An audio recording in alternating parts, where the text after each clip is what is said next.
Olá, eu sou a Isabela de Souza e vou falar sobre as imunodeficiências, principalmente as primárias, e em seguida a Lohana vai falar sobre as secundárias. A princípio, dando uma generalidade sobre as imunodeficiências, elas podem ser causadas tanto por defeitos hereditários ou efeitos secundários de outras doenças, ou até mesmo outros fatores, como a quimioterapia e o envelhecimento. Os pacientes que eles têm deficiência na imunoglobulina, complemento ou células fagocitárias, eles vão apresentar infecções mais com bactérias piogênicas, ou seja, aquelas que trazem pus. Enquanto aqueles que têm deficiência na imunidade celular, eles vão ser mais suscetíveis a ter infecções por meio de fungos, bactérias e vírus. E do ponto de vista clínico, logicamente, os pacientes que têm essas imunodeficiências, eles têm uma maior suscetibilidade a infecções, já que a imunidade deles estará comprometida. As primárias em si, elas são congênitas, né? São geneticamente determinadas e felizmente, elas são raras. Elas vão afetar a imunidade adaptativa, isso é, a humoral ou a celular, ou os mecanismos naturais de defesa do hospedeiro, como as proteínas dos complementos, células fagocitárias ou até mesmo as células NK. E as deficiências da imunidade adaptativa costumam ser classificadas de acordo com o componente primário envolvido, ou seja, se é célula B, se é célula T, ou se os dois tipos de célula estão envolvidos. E, felizmente, também é diagnosticada precocemente por meio de exames, né? E acontece normalmente entre os 6 meses e os 2 anos.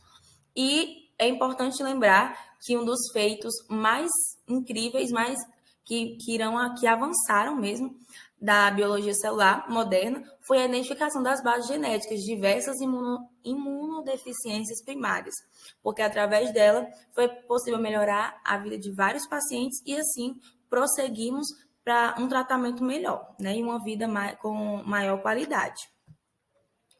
Aqui, nessa tabela, nós podemos ver algumas doenças como que acontece, né, no meio celular. Nós podemos ver aqui que na medula óssea, nós podemos ver que através da medula óssea, por exemplo, temos a síndrome do hiper-IgM, que é quando o indivíduo, nós iremos ver mais à frente, mas é quando o indivíduo ele tem um bloqueio ali, não acontece uma sinalização, e o sujeito só vai ter hiper-IgM, não vai conseguir progredir as outras células para ser IgA ou IgE ou IgG, certo? E que nós podemos ver também do lado do timo, por exemplo, a síndrome de George, que também não vai conseguir fazer nem células nem CD8 e nem CD4, certo? Mas iremos ver mais à frente como que funciona. Agora nós iremos falar sobre a doença de Bruton, que é quando as células pré-B, elas não conseguem se diferenciar em células B, certo? E, como o nome indica, vai haver a ausência de gama-globulina. Nós vamos voltar aqui para outra imagem, vamos ver aqui onde que ela se encontra nessa imagem.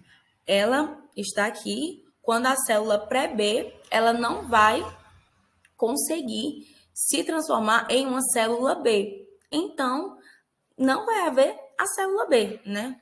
O que vai atingir muito a imunidade do paciente. E a gama-globulina, ela é muito importante, porque é uma classe de proteínas que atuam como anticorpos. E em um indivíduo normal, há primeiro o amadurecimento da célula, né, normal da célula, e é desenvolvido uma cadeia pesada. E em seguida são gerados sinais para formar a cadeia leve. Porém, aqui não há o amadurecimento da célula, pois há mutações na tirosina quinase, né, que é onde traduz os sinais para os receptores da célula B. Então, esses receptores não vão receber os sinais e, assim, eles não vão conseguir desenvolver essa pré-célula B, certo? Também, quando não está funcional o receptor da célula, da pré-célula B, né, não vai enviar os sinais e não vão progredir, como eu já falei. E o número de células pré-B na medula óssea estará normal, né? Ou pode até, em alguns casos, estar reduzido, mas normalmente estará normal.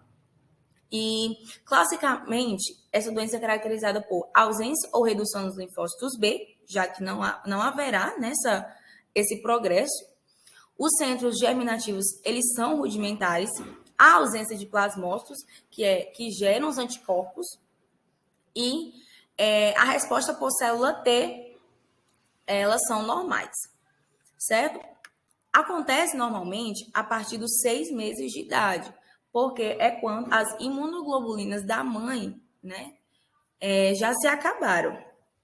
E como os anticorpos eles são importantes para neutralizar os vírus, esses pacientes também são suscetíveis, né, logicamente, a determinadas infecções virais, principalmente do enterovírus, certo? Na maioria dos casos, infecções bacterianas são recorrentes, como faringite aguda, bronquite, sinusite, certo? E por motivos desconhecidos, existe uma relação das doenças autoimunes com uma artrite reumatoide.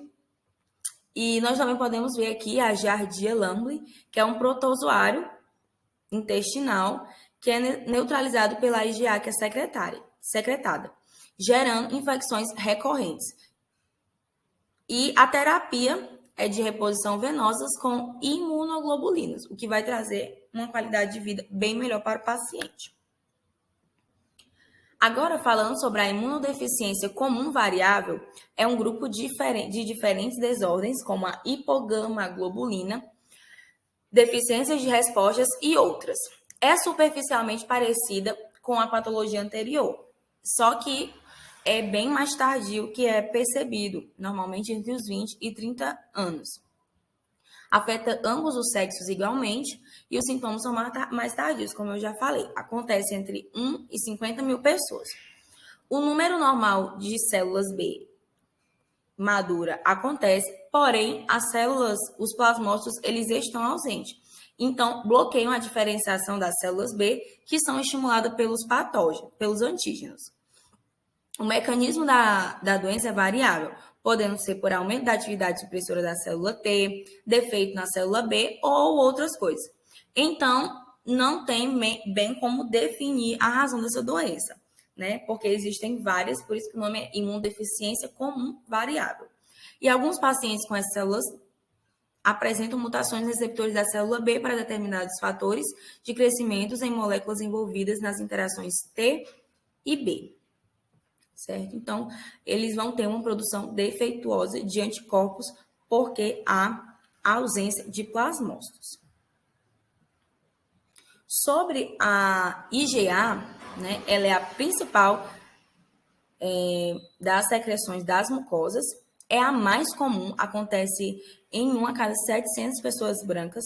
Ela é assintomática, porém, né, como vai faltar vai ter essa deficiência, pode sim predispor, pode sim desencadear uma diarreia, já que tem alta relação com o trato respiratório e o digestório. Então, pode ter diarreia e alguns outros sintomas, né?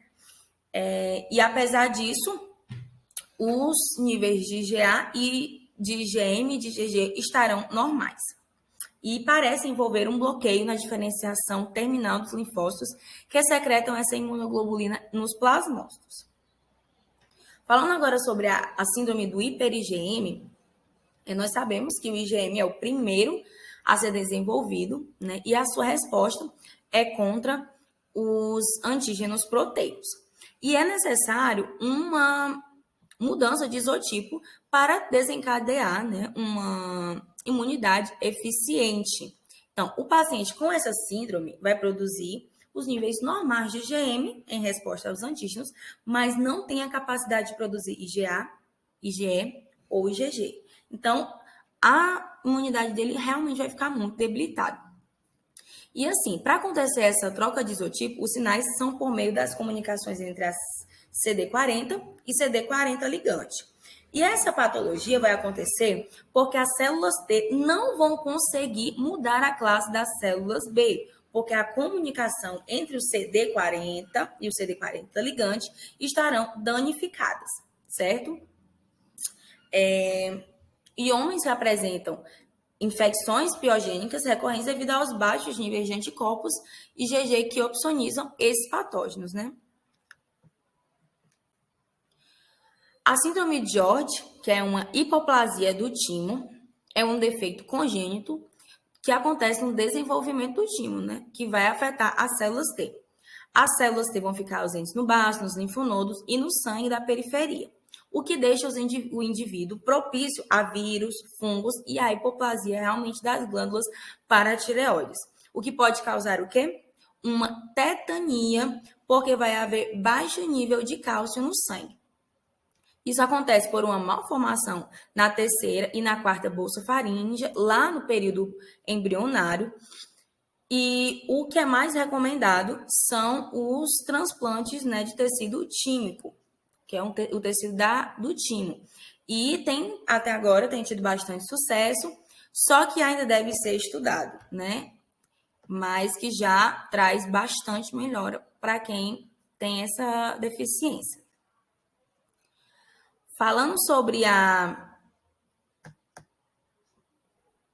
imunodeficiência grave, é uma deficiência das respostas imunológicas humoral e celular, e são por várias patologias diferentes, mas com manifestações das deficiências imunológicas humoral ou celular semelhantes.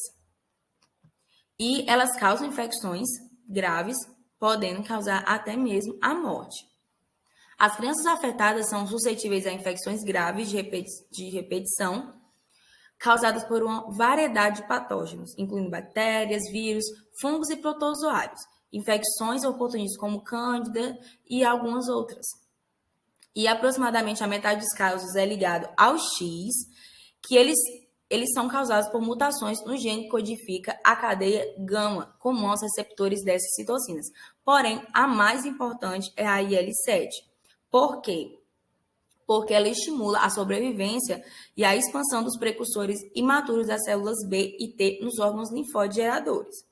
E vai haver uma mutação na adenosina desaminase.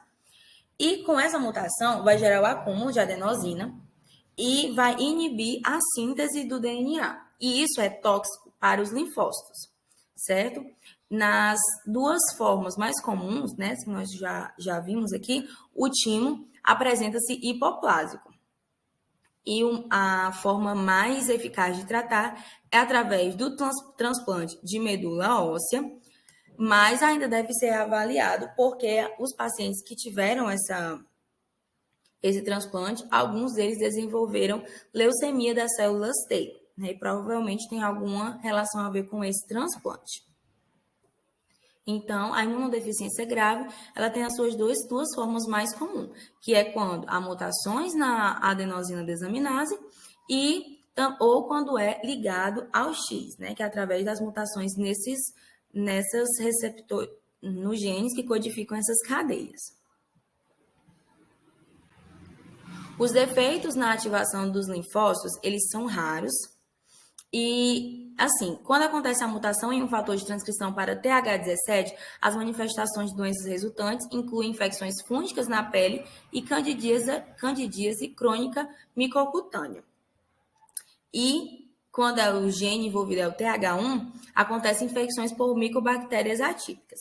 O TH17 para a defesa contra infecções fúngicas e de células TH1 para combater as infecções bacterianas intracelulares.